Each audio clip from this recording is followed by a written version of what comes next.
Halo, kembali lagi bersama saya Timothy. Kali ini kita akan belajar tentang aku nggak punya waktu untuk diriku sendiri. Itulah temanya kita. Kita semua banyak yang terjebak dalam siklus kerja, pulang, bertemu keluarga, dan tidur. Yuk, kita bahas. Ini adalah kebohongan-kebohongan tentang me time. Nah, nanti saja kalau anak sudah besar me time-nya. Kalau anak masih kecil nggak usah me time. Ya udah, kita jadi nggak punya waktu untuk diri sendiri pada saat Anda kecil.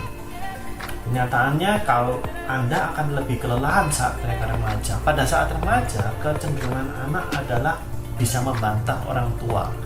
Anda bukan hanya lelah fisik di pekerjaan Anda, tapi menghadapi mereka, mental Anda juga bisa lelah. Paham ya? Jadi ya Anda harus punya kebiasaan mengelola energi Anda sendiri. Terus aku egois kalau menyisihkan waktu untuk diri sendiri. Nah, ini coba analogi ini diingat. Masker oksigen di pesawat itu harus digunakan dulu baru kita menggunakan atau membantu orang lain. Jadi penting buat Anda untuk punya waktu untuk diri Anda. Tujuannya adalah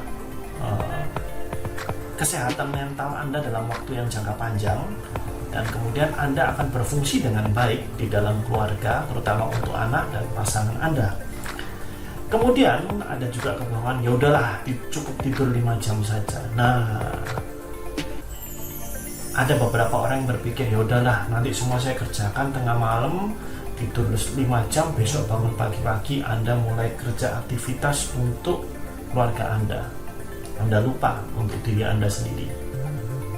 Ini juga berbahaya dan jurnal kesehatan tidak menyarankan hal ini. Yuk kita cari solusinya, kita bagi solusinya, strategi curi waktu. Yang pertama, teknik 5 minute miracle, yaitu kalau Anda mandinya 10 menit atau 15 menit, pakai 3-5 menit pertama untuk nafas dalam-dalam. Tarik nafas. Tujuannya apa? Relax, tenang, Anda sendirian. Anda tenang, relax sendirian. Bahkan jika Anda mau, Anda bisa matikan lampu untuk meredam sensori dalam atau mengistirahatkan sensori Anda, terutama visual. Jadi Anda bisa tenang, nyaman, 3-5 menit saja. Kemudian lakukan aktivitas Anda seperti biasa. Berikutnya, misalnya Anda antri sekolah, Anda bisa dengarkan podcast inspiratif 5 menit. Tujuannya untuk merecharge mental Anda, menjaga tetap punya database yang baik. Jika satu saat ada hal yang membuat Anda lemah, biasanya podcast ini yang mengingatkan Anda. Memori Anda yang mendengarkan podcast ini bisa mengeluarkan sejumlah data-data yang membuat Anda tetap, dalam tanda kutip, waras, sehat mentalnya. Oke? Berikutnya, sistem percikan waktu.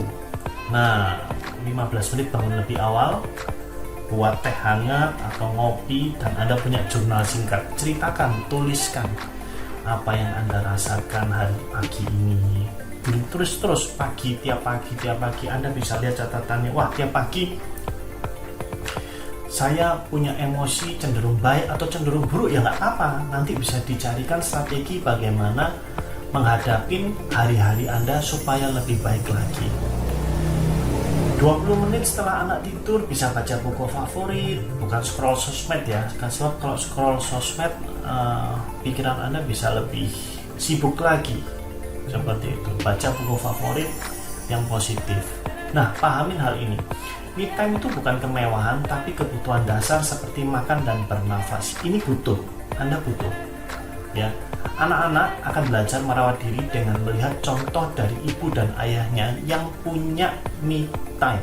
Jadi dia sadar dirinya juga perlu secara mental butuh kebutuhan dasar, butuh waktu untuk sendiri, menikmati dirinya sendiri.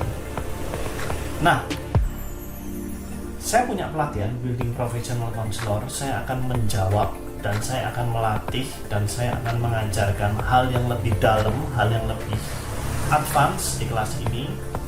Gunakan kesempatan ini Anda untuk belajar bagaimana menjadi pribadi yang sehat, bahkan Anda membantu orang lain untuk menjadi sehat mental juga. Akan banyak tools dan update yang akan saya berikan agar Anda bisa membantu orang lain dan juga diri Anda sendiri. Jika berminat, klik linknya dan hubungin admin. Terima kasih.